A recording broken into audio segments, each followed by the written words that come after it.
God's timing is wild, bro. And maybe you can relate to this, but in most cases, his timing will have people looking at you like a complete nut. And maybe you've been having people, maybe they've been calling you a little crazy lately. Maybe you've been having people, or even like your own family member, scoff at you.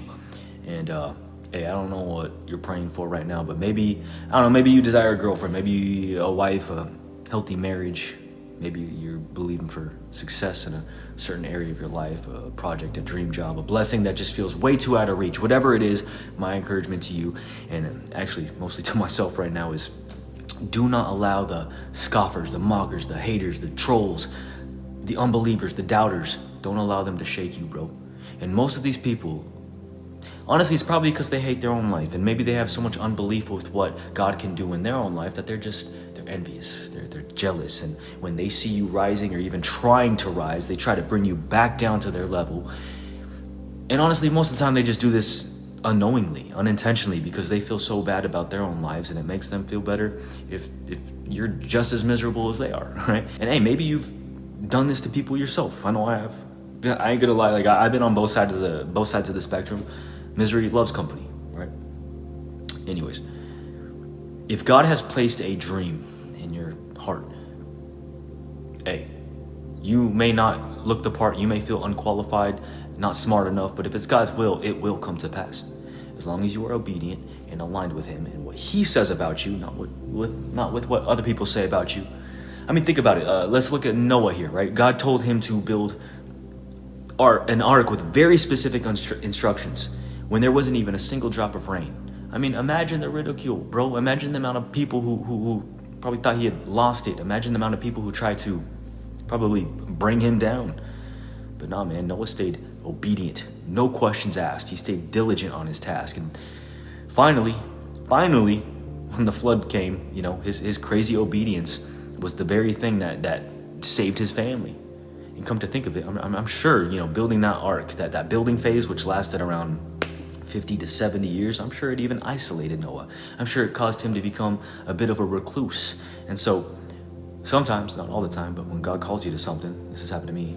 This is actually what's currently happening to me in this season of my life. Sometimes honing into the particular thing that God has for you, it requires a season of isolation. Friendships may fade, people you love. Sometimes these people, the ones who you've even shared great times and moments with, sometimes they may not be meant for this next phase of your life. In fact, most of them are probably not even capable of being on that next level that God is taking you to right now. Not saying to cut them off intentionally, of course.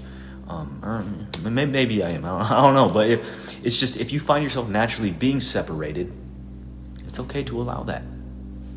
But also, just a little side note, don't confuse isolation with disconnection either, right? Make sure you're still leaning into the right relationships, mentorships, right? You know, the right brothers or the right community. You can even connect into ours down below if you need, you know, some brothers.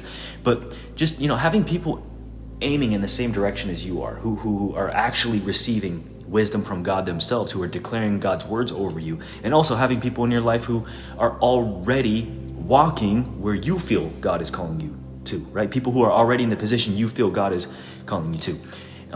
Don't be so isolated that you cut yourself off from correction, from guidance from these types of people, right? That's what I'm saying. Iron sharpens iron. And yeah, I'll wrap it up with this. So the reason why it's so important to stay aligned with God and to remove yourself, especially from people who be calling you crazy, is because, bro, this next level that God's trying to get you to, it's going to be, honestly, it's probably going to be the hardest battle you've ever faced yet. I don't mean to discourage you.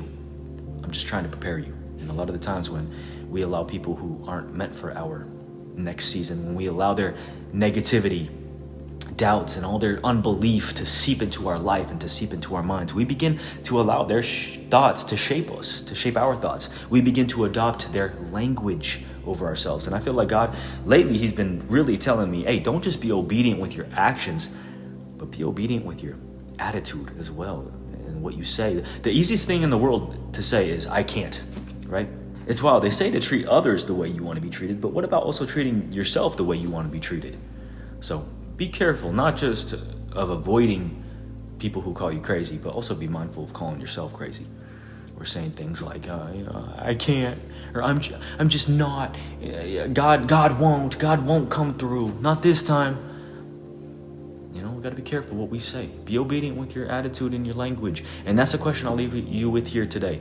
Will you be obedient, not just with your actions, but with the way that you talk about you? Will you continue to stay mentally in the game? Will you continue to praise his name and allow him to mold you, shape you, stretch you, bend you, expand you? Will you continue to be gentle in the way that you talk to yourself, in the way you talk over your situation as you go through this process of refinement? Even despite all the laughing, mocking, criticism, people calling you crazy and loony. I heard this from the book. It's Diamond Dallas Page's new book I was recently gifted with, but he said, will you continue to fight? Ooh, that's good right there. And after that, he said, are you even worth fighting for? Good question, right? That's a great question. You got to ask yourself. And in most cases, that's going to be the most important decision you ever make right there. Am I even worth it, bro? God says you're worth it. But do you believe that? A lot of people never get there, man. The second things go wrong, they say, see, I knew I should have never even tried, right? And they literally add to the list of people who also whispered similar things like that to them. People be saying things like, oh, don't waste your time, get a real job, come back down to earth, bro, or I told you should have never done that. Don't add to that list. In fact, in the comments right now, say, hey, even if they laugh, I will not quit. Hold on to God's promises, bro. Stay diligent on the task he has for you. And also lock in with some brothers who are going to help keep you aligned. If you don't have anybody to lock in with in real life, you can check out our community down below. You can lock in with us. This is a very special place where you can jump on live calls with me and the boys every single week. You also get access to our private Discord. You can book private one-on-one mentorship calls anytime you want as well. And yeah, it's an absolute no-brainer. We'd love to have you a part of our little crew. We got all the support and encouragement that you need in there. So appreciate you, and I hope to see you inside. If not, I'll catch you on the next video. Peace always.